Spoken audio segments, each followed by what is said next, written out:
বরখাস্তকৃত major general Ziaul হাসানের ব্যাপারে আমরা বলেছি, তার নেতৃত্বে বিএনপির নেতা ইলিয়াস আলীকে অপহরণ করে হত্যা করা হয় বলে আমরা জানতে পেরেছি। 90-এর দশকে বসনিয়া হার্জেগোভিনায় সার্বিয়ান বাহিনী যে অ্যাট্রোসিটি চালিয়েছিল, যে গণহত্যা চালিয়েছিল, সেই অত্যাচারের সাথে আমরা তুলনা করেছি। তারা যে অপরাধগুলো করেছে এগুলো শয়তানও করতে ভয় পাবে। আজকে আদালতে উপস্থিত করার পরে এই 8 জন ব্যক্তির ব্যাপারে তদন্ত সংস্থার কাছে প্রাপ্ত যে সমস্ত তথ্য উপাত্ত এসেছে সেগুলো আমরা আদালতের সামনে উপস্থাপন করেছি। চৌধুরী আব্দুল্লাহ আল মামুন সাহেব জুলাই আগস্টের সময়ে বাংলাদেশের পুলিশের মহাপরিদর্শক হিসাবে ছিলেন, পুলিশ বাহিনীর সুপ্রিম কমান্ডার ছিলেন। তার নেতৃত্বে গোটা বাংলাদেশের 56,000 বর্গমাইল জুড়ে নিরস্ত্র নিরীহ ছাত্র জনতার উপরে নির্বিচার গুলিবর্ষণ করে প্রায় 2 সহস্রাধিক ছাত্রকে হত্যা এবং 25 সহস্রাধিক মানুষকে আহত এবং পঙ্গু করা বা চিরস্থায়ীভাবে দৃষ্টিশক্তি হারানো বা অঙ্গহানি করার মতো অপরাধ তারা সংগঠিত করেছেন। সেই কারণে চৌধুরী আব্দুল্লাহ আল মামুন সাহেবের বিরুদ্ধে superior command responsibility, planning, preparation, order, complicit, এই সমস্ত বিষয়ে আইনের যে সমস্ত ধারাগুলো প্রযোজ্য তার ক্ষেত্রে সেই বিষয়ে তার বিরুদ্ধে অভিযোগ তদন্ত সংস্থা দিয়েছেন। সেই অভিযোগে আমরা বলেছি তাকে তদন্ত শেষ না হওয়া পর্যন্ত গ্রেপ্তার রাখা প্রয়োজন। বরখাস্তকৃত মেজর জেনারেল জিয়াউল হাসানের ব্যাপারে আমরা বলেছি যে তিনি প্রথমে র্যাবে, বিভিন্ন সময় র্যাবের বিভিন্ন পজিশনে, সর্বশেষ এনটিএমসির ডিজি হিসেবে চাকরিরত ছিলেন।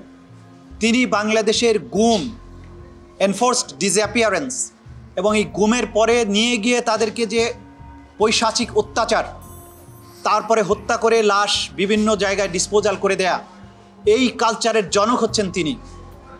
তিনি বিভিন্ন সময়ে এই আওয়ামী লীগ সরকারের আমলে যারা বিরোধী দলের থেকে কথা বলার চেষ্টা করেছে, ভয়েস রেজ করার চেষ্টা করেছে, তাদেরকে একের পর এক পরিকল্পিতভাবে অপহরণ করেছেন, গুম করেছেন, বছরের পর বছর আটকে রেখেছেন।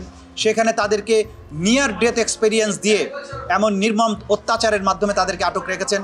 তাদের মধ্যে বহু মানুষ আজও ফিরে আসেনি। তার নেতৃত্বে বিএনপির নেতা ইলিয়াস আলীকে অপহরণ করে হত্যা করা হয় বলে আমরা জানতে পেরেছি। এছাড়াও আরও অনেক নাম জানা এবং নাম না জানা অনেক মানুষকে অপহরণ এবং অত্যাচার, নির্যাতন করার অভিযোগ তার বিরুদ্ধে আছে।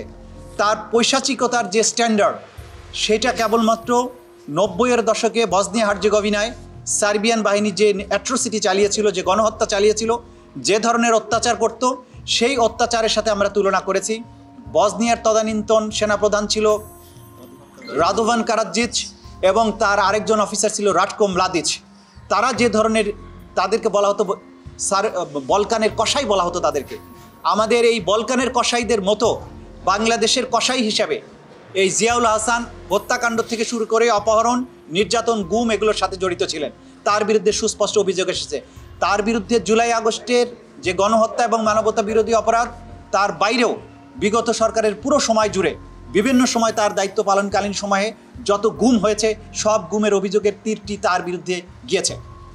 এর বাইরে যাত্রাবাড়ি থানার একজন অফিসার ছিল, যে যাত্রাবাড়িতে কয়েকশো ছেলেকে গুলি করে হত্যা করা হয়েছে নির্মমভাবে এবং সরকার পতনের পরও মানুষ হত্যা করা হয়েছে। সেই থানার যে ওসি আবুল হাসান, তার কথা আমরা বলেছি।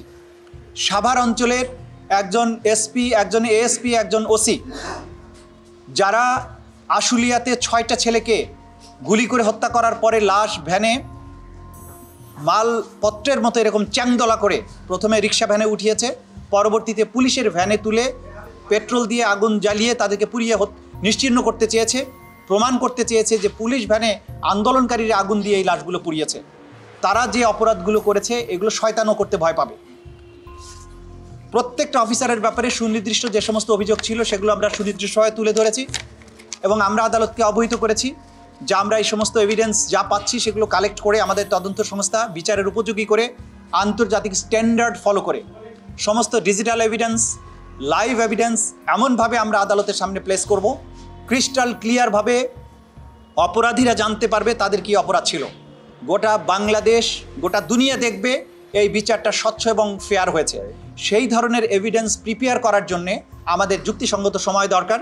আমরা 2 মাস চেয়েছিলাম, আদালত 1 মাস সময় দিয়েছেন এবং 19শে ডিসেম্বর এই মামলার পরবর্তী তারিখ নির্ধারণ করেছেন।